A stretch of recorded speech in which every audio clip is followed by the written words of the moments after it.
Hi friends, welcome to CNR English Academy. இன்னைக்கு வீடியோல thumbnail பார்த்திருப்பீங்க ஆல்ரெடி. அதாவது PGTRB எக்ஸாம் வந்து போஸ்ட்பாண்ட் ஆகுமா, அதே போல இந்த நியூஸ் வந்து அஃபிஷியலா இல்ல ரூமரா, அதுக்கு டிஆர்பியோட ஹெல்ப்லைன் ரிப்ளை என்ன, இந்த இன்ஃபர்மேஷன்ஸ் நம்ம பார்க்குறோம். அண்ட் மார்னிங்கே இது ரிலேட்டடா கம்யூனிட்டி பேஜ்ல நீங்க பார்த்துட்டு இருக்கிற இன்ஃபோ நம்ம போஸ்ட் பண்ணியிருப்போம். அதாவது முதுகலை ஆசிரியர் தேர்வை தள்ளி வைக்க ஆலோசனை அப்படின்னு சொல்லி. ஸோ கிட்டத்தட்ட பிஜிடிஆர்பிக்கு ரெடி ஆகிட்டு இருக்கிற ஆஸ்பிரன்ஸோட ஃபைனல் ஃபேஸில் இப்போ நம்ம இருக்கோம். இன்னமுமே வந்து எக்ஸாம் வந்து தள்ளி போகுது அப்படின்னு சொன்னால் நல்ல ஒரு விஷயந்தான் ரிவிஷனுக்கு. ஓகே, ரிவிஷன் அப்படி இல்லைன்னு சொன்னால் நம்ம இருக்கக்கூடிய வீக்கஸ்ட் பார்ட் எது, அதை எப்படி இன்னமுமே நம்ம வந்து நிறைய இன்ஃபர்மேஷன்ஸ் படிக்கிறது எல்லாம் ரிலேட் ஆகிருக்குது. ஓகே, ஆனால் இந்த இன்ஃபோ வந்து உண்மைதானா அப்படி இல்லைன்னு சொன்னால் ரூமரா அப்படின்னு பார்த்தீங்கன்னா, நமக்கு இருக்கக்கூடிய ஒரே ஒரு ஆத்தரைஸ்டு இன்ஃபர்மேஷன்ஸை கொடுக்குறவங்க யாருன்னு பார்த்தீங்கன்னா அஃப்கோர்ஸ் டிஆர்பி போர்டு தான். நம்ம மார்னிங் கால் பண்ணி கேட்டிருந்தோம், இந்த மாதிரி சொல்லிட்டு இருக்காங்களே, டெய்லியில் கூட வந்திருக்குதே மேம் அப்படின்னு சொல்லி. அவங்க கொடுத்த தகவல் என்னன்னு பார்த்தீங்கன்னா, நிறைய கோரிக்கைகள் வச்சுக்கிட்டு இருக்காங்க. பல்வேறு தரப்புல இருந்து இந்த மாதிரி எக்ஸாம்ஸ் வந்து தள்ளி போடுறதுக்கு நிறைய கோரிக்கைகள் கொடுத்துட்டு இருக்காங்க. ஆனா அதை பற்றி தகவல் உங்களுக்கு வரும்போது நாங்க வழக்கம் போல பிரஸ் நியூஸ் ரிலீஸ் பண்ணுவாங்க. நல்லா கவனிக்கணும், அந்த மாதிரி தகவல் இருந்தா சரிங்களா, பிரஸ் நியூஸ் நாங்க கொடுப்போம், நீங்க அதுல தெரிஞ்சுக்கோங்க. மற்றபடி எங்களுக்கு இது தொடர்பா எந்த தகவலும் இது வரைக்கும் வரல அப்படின்னு சொல்லி கால் அட்டன் பண்ண மேடம் வந்து சொன்னாங்க. ஸோ இதுதான் டீட்டெயில்ஸ். ஏன் நம்ம வந்து இவ்வளோ கேர்ஃபுல்லாக இந்த இன்ஃபோ சொல்கிறோம் அப்படின்னு பார்த்தீங்கன்னா, ஆத்தென்டிகேட்டடான இன்ஃபர்மேஷன்ஸ் வரல அப்படின்னும் போது நம்ம வந்து இந்த மாதிரி தான் வந்து சொல்ல வேண்டி இருக்குது. போஸ்ட்பாண்ட் ஆச்சுன்னா வெல் அண்ட் குட், ஒன்றும் ப்ராப்ளம் கிடையாது. ஓகே, ஒருவேளை நமக்கு அப்படியே டைம் கிடைக்குது அப்படின்னு சொன்னால் இந்த ஃபைனல் ஃபேஸை நம்ம வந்து எப்படி யூட்டிலைஸ் பண்ணணும் அப்படின்றது தான் இன்ஃபோ. இன்னுமுமே கூட நிறைய நேரங்கள் வந்து நம்ம கையில் இருக்குது. அதே போல் இப்போ ஹார்ட் ஒர்க்கை விட ஸ்மார்ட் ஒர்க்குக்கான டைம் அப்படின்னு தான் நம்ம எடுத்துக்கணும். அதே போல் இந்த எக்ஸாம்ல தான் வந்து பார்த்தீங்கன்னா ஒரு பெரிய கீ நமக்கு இருக்குது. என்னன்னு பார்த்தீங்கன்னா நியூ சிலபஸ். நியூ சிலபஸ் வந்து 45 to 48% ஒரு சப்ஜெக்ட்லையும் இருக்கு அப்படின்னு சொன்னா நமக்கு வந்து அதுல முக்கால்வாசி மார்க்குகள் வந்து நம்ம கேட்க போறாங்க அப்படின்றது தான் அர்த்தம். ஆனா இந்த நியூ சிலபஸ் அப்படின்ற ஃபார்முலா அடுத்து வரக்கூடிய எக்ஸாம்ஸ்க்கு பொருந்தாது இல்லைங்களா. ஏன்னா அது வந்து ஓல்டு சிலபஸ் ஆகிடும். ஃபஸ்ட்டு இந்த எக்ஸாம் முடிஞ்சதுக்கப்புறம் அடுத்து வரக்கூடிய டிஆர்பி பார்த்தீங்கன்னா அது ஓல்டு சிலபஸ் தான். ஸோ ஃபஸ்ட்டு வரக்கூடிய இந்த நியூ சிலபஸ் ஆட் பண்ணியிருக்கக்கூடிய இந்த டாபிக்ஸ்லலாம் நீங்கள் வெல்வர்ஸ்டாக இருக்கிறீங்களான்னு மட்டும் பாருங்கள். வரக்கூடிய நாட்கள் கம்மியாக இருந்தால் கூட நீங்கள் எந்த மேஜராக இருந்தாலும் சரி, நான் இப்போ ஃபஸ்ட்டு சொல்லிக்கிட்டு இருக்கிறது மேஜர் மட்டும்தான். நீங்கள் எஜுகேஷன் மெத்தடாலஜியோ ஜிகேவோ இப்போ ஃபஸ்ட்டு வந்து எடுத்துக்க வேண்டிய அவசியமே கிடையாது. ஃபர்ஸ்ட் அண்ட் ஃபார்மோஸ்ட் இன்ஃபர்மேஷன் என்ன அப்படின்னு பார்த்தீங்கன்னா, மேஜரில் இருக்கக்கூடிய நியூ சிலபஸ் யூனிட் 1ல இருந்து யூனிட் 10 வரைக்கும் நீங்கள் எந்த மேஜராக இருந்தாலுமே அதில் நியூ சிலபஸ் ஆட் பண்ணியிருப்பாங்க இல்லைங்களா, அந்த டாப்பிக்கை ஃபஸ்ட்டு முடிச்சிருங்க. இவங்க போஸ்ட்பான் பண்ணட்டும் பண்ணாமல் போட்டோம், அதை பற்றி நமக்கு தேவையே இல்லை. இருக்கக்கூடிய இந்த ஃபைனல் ஃபேஸில் ஃபஸ்ட்டு நீங்கள் வந்து அதை கான்சென்ட்ரேட் பண்ணுங்கள். ஒரு 10 நாள் டைம் எடுத்துக்கோங்க. 24th செப்டம்பர் இன்னைக்கு 30th செப்டம்பருக்குள்ள அட்லீஸ்ட் கொடுத்துருக்கக்கூடிய நியூ சிலபஸை மட்டும் முடிங்க.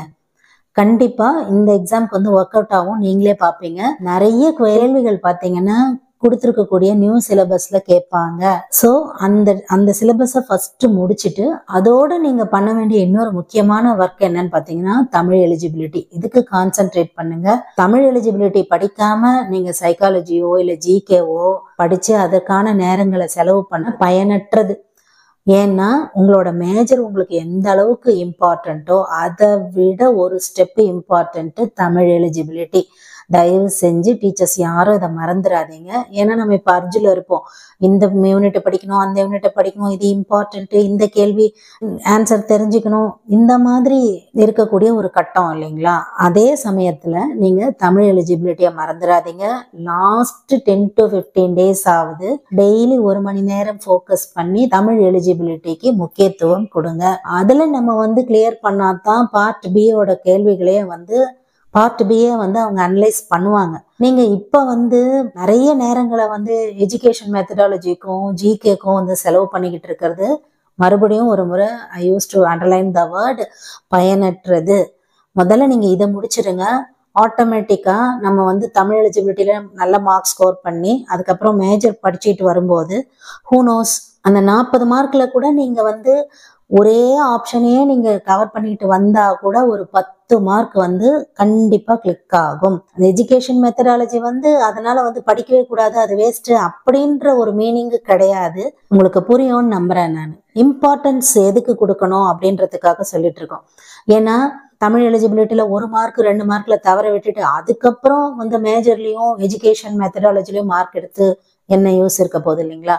ஏன்னா ஒரு சில விஷயங்களை வந்து இப்போ நடந்த ஃபுல் மாடல் எக்ஸாம் நம்ம கண்டக்ட் பண்ணோம். அதில் பார்த்தீங்கன்னா நிறைய பேரோட மார்க்ஸ் வந்து தமிழ் எலிஜிபிலிட்டியில் வந்து கம்மியாச்சு. அது ரொம்ப ஷாக்கிங்காகவும் இருந்தது. ஆனால் மேஜரில் வந்து நல்ல மார்க்கே வந்து ஸ்கோர் பண்ணியிருந்தாங்க டீச்சர்ஸ். அது தனியாக வந்து கால் பண்ணி அவங்க கேட்டு இப்படி வந்து கேள்விகள் வந்து இவ்வளோ டஃப்பாக இருக்குமா அப்படின்லாம் வந்து நிறைய பேர் கேள்விகள் கேட்டிருந்தாங்க.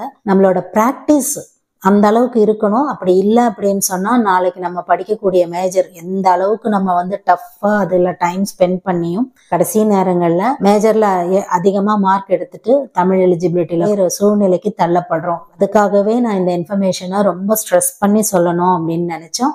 அதுக்காக தான் இதை கன்வேவும் பண்ணுறோம் இந்த சூழ்நிலையில். ஸோ தமிழ் எலிஜிபிலிட்டிக்கு ஒழுங்காக வந்து கான்சென்ட்ரேட் பண்ணுங்கள். ஆஸ் ஃபார் அஸ் எங்களோட பர்சனல் எக்ஸ்பீரியன்ஸில் வந்து பார்த்தீங்கன்னா யூஜிடிஆர்பியில் அந்த மாதிரி 3-4 கேண்டிடேட்டு 3 டிஜிட்டில் மார்க்ஸ் எடுத்தவங்க இப்போ பிஜிடிஆர்பி பேட்சில் இருக்காங்க. அண்ட் தமிழ் எலிஜிபிலிட்டி அவங்களால வந்து மார்க்ஸ் ஸ்கோர் பண்ண முடியாமல் போச்சு யூஜிடிஆர்பியில். அதுக்காகவே வந்து சொல்கிறோம், அவ்வளோ பிரைட்டான டீச்சர்ஸு கிட்டத்தட்ட 2-3 வருஷங்கள் ஸ்பெண்ட் பண்ணி படித்தவங்க, அதை நம்ம மறந்துடக்கூடாது. அதுக்காக தான். ஏன்னா மேஜர்லேயே நம்ம கான்சென்ட்ரேட் பண்ணிக்கிட்டு இருப்போம். தமிழ் எலிஜிபிலிட்டி தானே, கண்டிப்பாக வந்து கம்மியான மார்க்ஸ் தானே ஸ்கோர் பண்ணிடுவோம்னு நினைப்போம். ஆனால் அந்த 1 மார்க் 2 மார்க் வந்து ரொம்ப ரொம்ப முக்கியமானது. ஸோ வரக்கூடிய நாட்களில் நீங்கள் எந்த அளவுக்கு வந்து உங்களோட மேஜரை கான்சென்ட்ரேட் பண்ணுறீங்களோ அந்த அளவுக்கு தமிழ் எலிஜிபிலிட்டியும் கான்சென்ட்ரேட் பண்ணுங்கள். ஒருவேளை நம்மளோட எக்ஸாம் போஸ்ட்பாண்ட் ஆகிற பட்சத்தில் அதையே வந்து ரிவிஷன் பண்ணுங்கள். ஸோ நீங்கள் கீ பாயிண்ட்ஸாக நோட் பண்ணிக்க வேண்டிய விஷயம் என்னென்னா, தமிழ் எலிஜிபிலிட்டி கொடுத்துருக்கக்கூடிய நியூ சிலபஸில் இருக்கக்கூடிய new topics and then daily பார்த்தீங்கன்னா உங்களோட ஹவர்ஸை வந்து எக்ஸ்டெண்ட் பண்ணுறது. ஃபார் எக்ஸாம்பிள் 5 hours அப்படின்னா 6 hours, 8 hours அப்படின்னா ஒரு 9 hours, அந்த மாதிரி ஒரு 20 daysக்கு அந்த கன்சிஸ்டன்சி லெவல். அதே போல் education methodology and then GK அதில் கவர் ஆகக்கூடிய நியூ டாபிக்ஸ். ஸோ நீங்கள் எது எடுத்தாலும் நியூ டாப்பிக்கை வந்து நம்ம கவர் பண்ணியிருக்கோமா, அதில் இருக்கக்கூடிய தலைப்புகள் இன்ஃபர்மேஷன்ஸ் எல்லாமே நமக்கு தெரியுதா அப்படின்னு உங்களை நீங்கள் வந்து ஒரு கிராஸ் செக் பண்ணிக்கோங்க. அதுதான் இந்த எக்ஸாமோட மிகப்பெரிய ஸ்மார்ட் ஒர்க்காக இருக்க போகுது.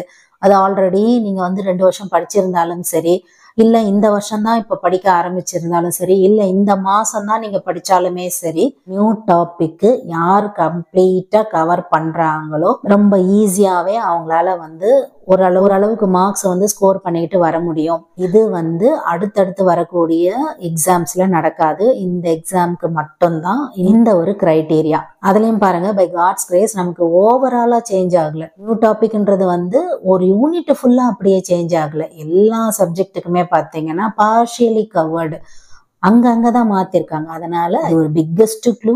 மறந்துடாதீங்க, கண்டிப்பாக நியூ டாபிக்ஸ்க்கு இம்பார்ட்டன்ஸ் கொடுங்க. ஸோ வரக்கூடிய நாட்களில் எந்தெந்த வகையில் உங்களால் உங்களோட சப்ஜெக்டோட கனெக்ட் பண்ணி இருக்க முடியுமோ அந்த அளவுக்கு வந்து கன்சிஸ்டண்ட்டாக பேர் பண்ணுங்கள். All the very best for all your preparations. இதில் உங்களுக்கு வேறு ஏதாவது டவுட்ஸ் இருந்தாலும் வழக்கம் போல் உங்களோட கமெண்ட் செக்ஷனில் சொல்லுங்கள். Up to this I conclude. இதே மாதிரி ஒரு நல்ல வீடியோவில் உங்களை நான் மீட் பண்ணுறேன். தேங்க்யூ ஃப்ரெண்ட்ஸ், தேங்க்ஸ் ஃபார் வாட்சிங்.